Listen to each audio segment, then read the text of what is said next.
The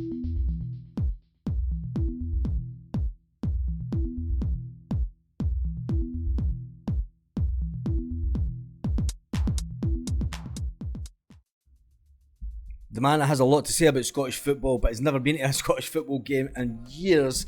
Charlie Nicholas floats the idea that Celtic are vulnerable, and he says there's a team that has more chance of stopping Celtic doing the treble than the Sevco.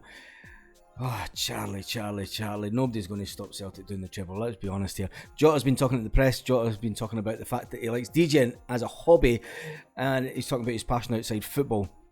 He's also been talking about what the players do in between games, and Robbie Neilson is making up excuses already, as a few Hearts players are absent due to illness affecting Hearts defender Stephen Kingsley ahead of Wednesday's Premiership visit to Celtic.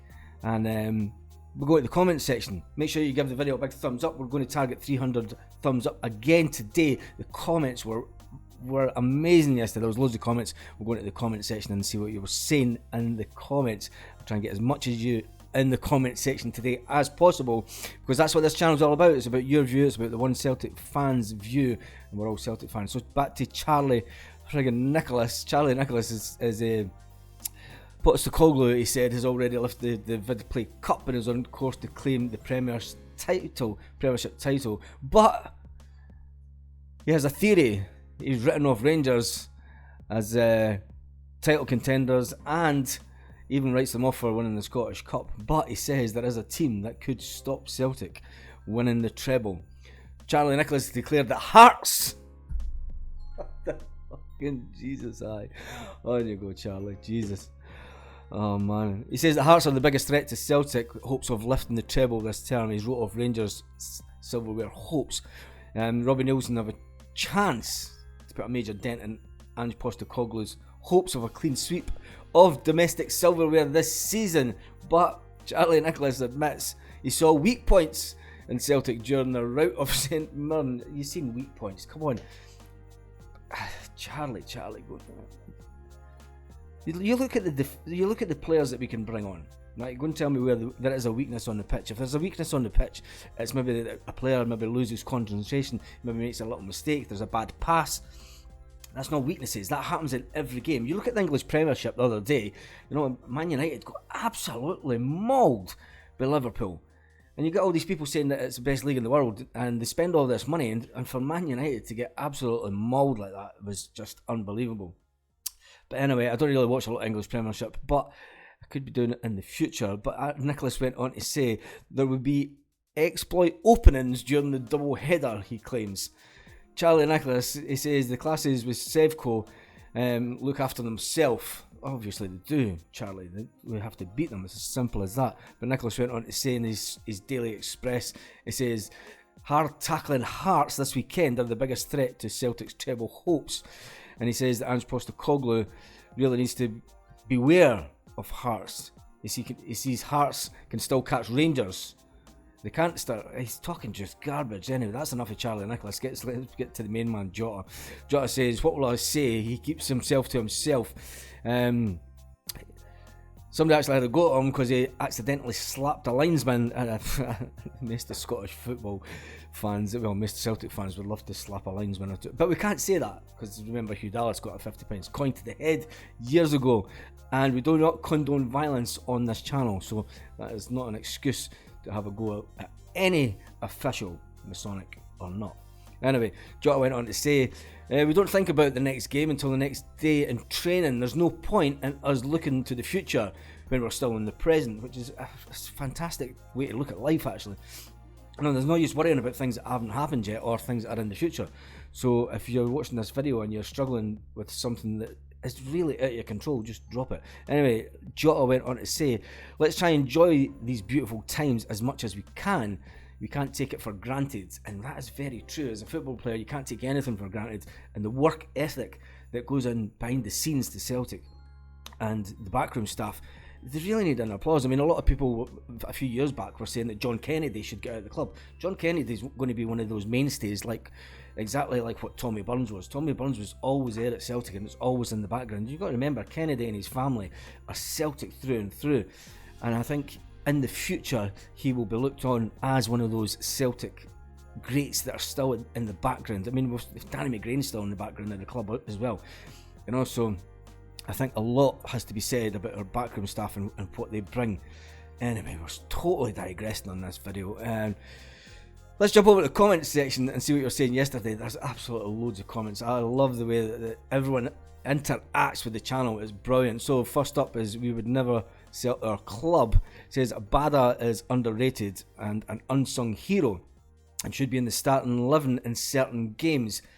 That's a really hard one because he's just a young lad still. You got to remember he's only 20, isn't he? So I mean, he is good, but you don't want to burn them out. I mean, you don't want him playing every game and then somebody comes in and tries to take him away down south or abroad.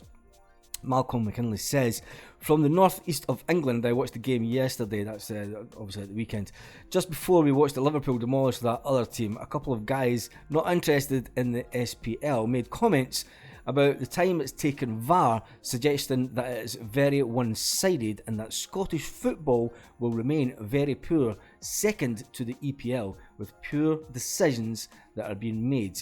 Please note, SPL and VAR, you're spoiling the game. That's a really good comment, Malcolm. And obviously we were talking about in that video, the Hart video yesterday, where VAR has just taken far too long.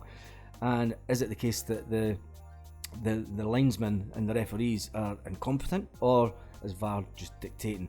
Kieran says, for me, Abada should be in the starting 11 every week, with Dyson coming on the bench.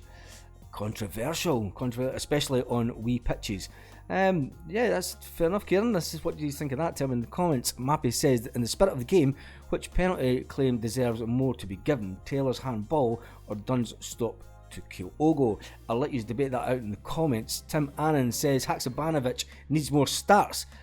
I think he does, but we've got such a strong team. I think Haksabanovic is one for the future. You don't know what's going on in Ange's head. The fact that he's looking at the summer already, he's anticipating losing some players. So the most successful club in Scotland are in panic mode. It's delicious. And moving on, Sully Boy says, great video, buddy. The answer to VAR question is that the referees are anti-Celtic, and they always have been. Yep, as soon as until we demolish the Lanarkshire Referee Association in Scotland, which is Masonic led, I don't think the game will change.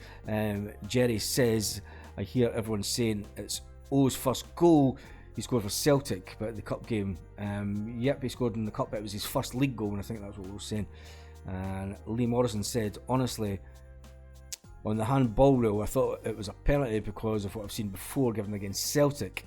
Yep, that's truly that. I think Greg Taylor's one was a penalty. The fact that he brings his arm into the side once he's touched the ball and it kind of holds the ball there. If he just kept his arm in one position, it could have been hand to ball. But yeah, it was a penalty all day long. So the next comment, loved the power cord says, loved the fuck it, and then the O news, and then moves on to the Heart story. Yep, this is one of the Celtic channels where we don't really go by the book. And we push the boundaries as much as we can and make it as real as possible. Got to remember, it's just YouTube. It is YouTube. It's not media. So Teague went on to say the Scottish press are just like the Silicon Valley gossip hounds. Attempts to pronounce creative names made on the show. Love this channel. Yep, it's a site of real Celtic-minded fans. It is that, and I try to incorporate as many of you as possible because the channel is all about Celtic fans, and it's not really about me. It's about Celtic and you, and that's why I think the channel does so well. Anyway, Alexander says if Taylor's handball situation quotes penalty, well, that's we got the benefit. Yes, we did get the benefit. O's second goal was first in the league. People going on about that again. See, there are just loads of comments. Hail from Birmingham, says Sean. Tom Keegan says VAR we know stands for Video Assistant Rangers. Lux Sim says hail troops, can we please stop demanding that players get game time? We are winning easily, so Ange obviously knows what he's doing. I don't think anybody on the channel is demanding that players get game time. I think Ange is obviously doing a wonderful job, and the players know that game time isn't guaranteed. Hence the reason that the Grumpy Greek took to social media to moan about his game time and seen him go straight out the door. Paul Baird, hail. And then James went on to say, we should replace Hart at the end of the season. He's not good enough. Controversial comment that we're going to end the video on. So what do you think? Should we replace Hart at the end of the season? I think Hart was brought in to try and stabilise and give an older member of the squad, and you kind of needed that, because remember at the time we've got a lot of young players, and you need a balance between older experienced players and young enthusiastic players that are going to run and just win games for you. But you need calm heads as well, and I think you've got that with Cameron Carter-Vickers. I think you've got it to a certain extent with Starfelt. Starfelt does have some shabby passes in him, but you know, you've got the keeper at the back who does have a lot of experience. Is he the best keeper that we've ever had? No, I think Boric was better than him, a lot better in fact, but it is what it is, and we can keep him here for a good few years. We do have a good couple of keepers in reserve. Segrist is obviously injured. Bain has been at the club for a long time. Is it time for Bain to move on, more to the point? Because he's not getting games, and you know, you're at that stage of your career where you want to be getting games anyway. This video has went on for ages. Have a great day, Celtic fans all around the world, and I shall see you on the next video.